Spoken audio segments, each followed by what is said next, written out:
Hey everyone, welcome back. We're diving deep into something super interesting today from Reveal, Don't Conceal. Oh, yeah, this should be good. Yeah. It's this idea that we can only really get to know someone if they, actually reveal themselves to us. Hmm, that's a good point. It really makes you think because don't we all kind of try to figure people out based on what we see or like our gut feeling? Oh, totally. And reveal, don't conceal is like, wait a minute, is that really enough? Right. It's like challenging us to think differently about how we approach relationships. Exactly. For this deep dive, we've got all sorts of sources, Yeah. academic papers, practical guides on self-revelation, Lots to unpack. so much. Yeah. And I'm already seeing how this isn't just some theory. It's like the heart of real connection. You know what I mean? Oh, absolutely. It's like the foundation. The foundation. Yeah. And one of the papers actually talks about how complex people are. Oh, yeah. Like, we're talking a whole lifetime of experiences, beliefs, emotions, so much going on beneath the surface. It's true. And to think we can just figure someone out by watching them?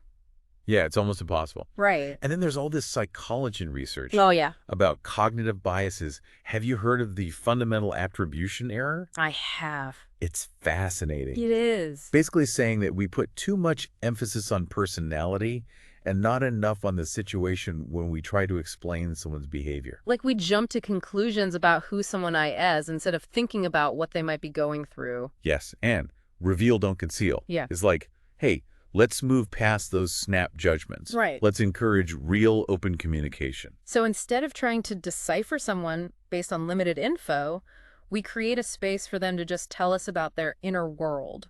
Okay. So it's less about being a detective and more about being an inviter. Yeah, like inviting them to share. That's a much better way to put it. And there's this psychologist, Carl Rogers. He called this congruence. Congruence. It's about aligning your inner world with your outer expressions. So the more congruent we are, the more authentic we become. Makes sense. And that's how trust starts to build in relationships. So it's not just about putting on a good show, it's about being genuine. Exactly. But doesn't that require vulnerability? It does. Like letting people see our imperfections, which can be scary. Oh, for sure. It can be scary. But Brene Brown, you know her. Yeah. Her research on vulnerability is amazing. Oh, it's so good. She says that vulnerability isn't a weakness. It's actually the foundation of love, belonging, and deep intimacy. Wow. So the more we hide our true selves, the more we block ourselves from those deep connections. It seems counterintuitive, but it's true. Think about it. Who are you more likely to trust, someone who only shows you their highlight reel, or someone who's brave enough to say, hey, I'm not perfect, I struggle with this? Totally the second person. Right. It takes a lot of courage to be that open. It does, especially when we've been taught to hide our weaknesses. Yeah, for sure. And this is where things get really interesting from a sociological perspective. Oh, okay. I'm intrigued. So there's this theory called symbolic interactionism developed by George Herbert Mead. It says that we actually create meaning and identity through how we interact with others. So it's not just about revealing ourselves to our partner, but how that shapes how we see ourselves in the relationship. Exactly. It's all connected. Wow. The more we reveal, the more we learn about ourselves and our partner, and the deeper the connection becomes. That makes me wonder, how much do we really reveal in different relationships? Good question. Are we ever truly being ourselves, or are we always kind of performing? That's a great question, and it takes us to Irving Goffman's work on dramaturgy. Dramaturgy. He said social interaction is a lot like theater. Interesting. We present different selves depending on who we're with and the context. Okay, so we're all actors, but how do we ever achieve real connection if we're always playing a role? That's the key point. Even though these performances are normal, healthy relationships need those moments where we step out of character. Right, like letting the real us peek through. Exactly, and let our authentic selves shine through. So finding that balance between being appropriate and being genuine. Yeah, and those unguarded moments when we drop the act, that's where real intimacy happens. Makes sense. And luckily, Reveal, Don't Conceal doesn't just stop at the theories. Right. It gives us practical steps for healthy self-revelation. Yes. I love that. Tell me more.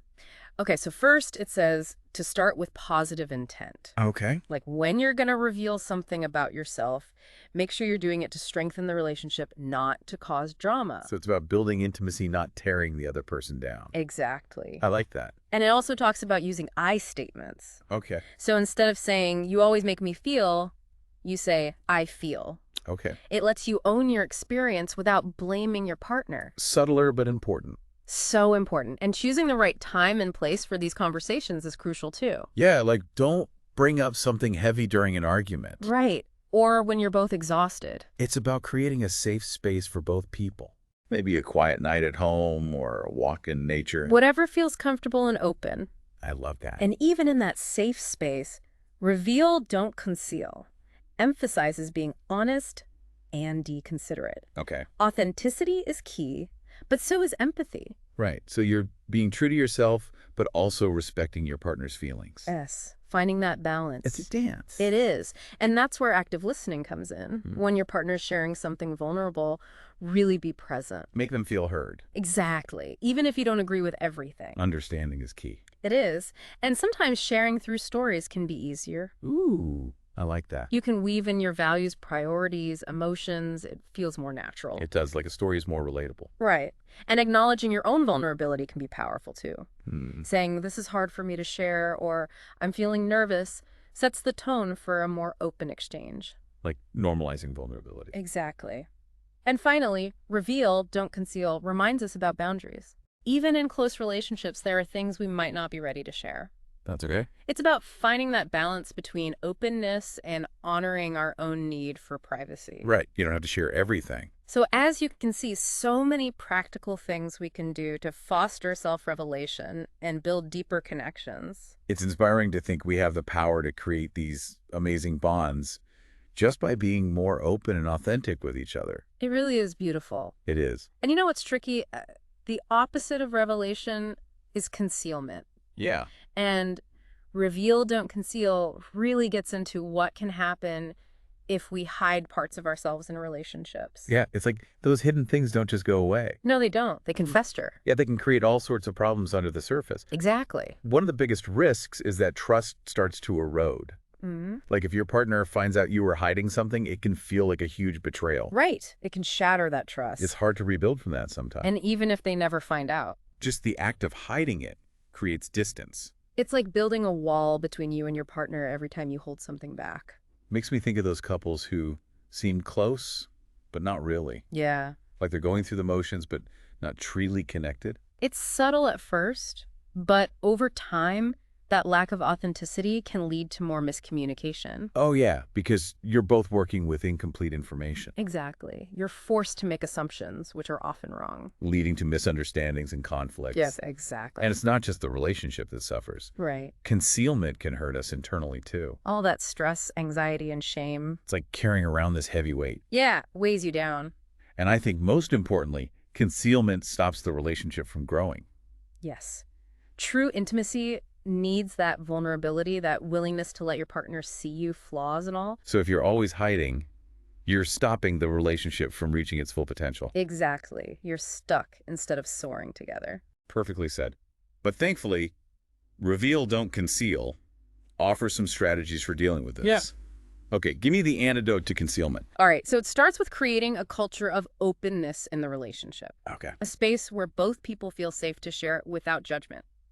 But that doesn't happen overnight. No, it takes time, consistency, and willingness to be vulnerable yourself. You have to lead by example. Exactly. Yeah. And it also means facing those fears of vulnerability head on. You're like, why are we so afraid to be seen? What are we worried will happen? Talking about those fears can help dismantle them. Yeah, and developing empathy is crucial. For ourselves and our partner. When you can truly connect with their perspective, it's less scary to reveal your own vulnerabilities. It's like remembering they're human too. With their own fears and insecurities. And even if you don't understand their experience, you can still offer compassion. So important. And remember, starting small can be key. Small steps. You don't have to reveal everything at once. Build trust gradually. Exactly. And those regular check-ins we talked about can be so valuable. Just taking time to connect, to ask how they're doing, what they're feeling. It prevents those walls from going up in the first place. Maintaining that open communication. And if those patterns of concealment feel really stuck, or the conversations are too tough to handle alone, seeking professional help can be amazing. A therapist can provide a safe space to work through those challenges. Exactly. So as we wrap up this part about the dangers of concealment, Yeah. the big takeaway is that openness and transparency are essential for strong and fulfilling relationships. It's a reminder that those walls we build to protect ourselves can actually end up trapping us. Keeping us from true intimacy and connection. Well said. It's wild how much we've learned about revealing ourselves in relationships. I know, right? From all those psychology theories like congruence and vulnerability Yeah. to the sociology of how we present ourselves in different situations. It's all connected. It really seems like choosing to reveal ourselves is key to building those authentic connections. Absolutely. So as we wrap up this deep dive, Yeah. what stands out to you most from Reveal, Don't Conceal? What are you taking away from all this? Oh, good question. I think for me, what really sticks is that vulnerability isn't a weakness. Yeah, It's a strength. it is. For so long, I was afraid to let people see my imperfections, my fears, all those things I wasn't proud of. Makes sense. But Reveal, Don't Conceal has changed how I see that. Yeah. How so? It's like those things, those vulnerable parts of us, Yeah. they're actually the key to building deep connections. It's true. Makes you think differently about those so-called flaws. It does. It reminds me of that Brene Brown quote. Oh, yeah. Which one? Vulnerability sounds like truth and feels like courage. Truth and courage aren't always comfortable, but they're never weakness. I love that. So good, right? It's like when we choose to be vulnerable, we're choosing courage over comfort. And that's what unlocks true intimacy. And it's not just romantic relationships either. Oh, No, totally. Yeah. Friendships, family, even work relationships. it applies to all of them. The more we're willing to be authentic, the more we encourage others to do the same. It's like a chain reaction of connection. Yeah, exactly. We can create a more open and compassionate world, one interaction at a time. That's a beautiful thought. It all starts with being willing to reveal ourselves, Let people see the real us, even the messy parts. even those. After this deep dive, I have a whole new way of looking at my relationships. That's great. It's like I've got this new toolkit for building more authentic connections. I love that. I'm excited to put it all into practice. That's the spirit. And remember, it's a journey. Oh, yeah, There will be times when it feels scary to be vulnerable. definitely. Times when we fall back into old habits. I'm sure. The key is to keep practicing. Keep showing up as our true selves. Exactly.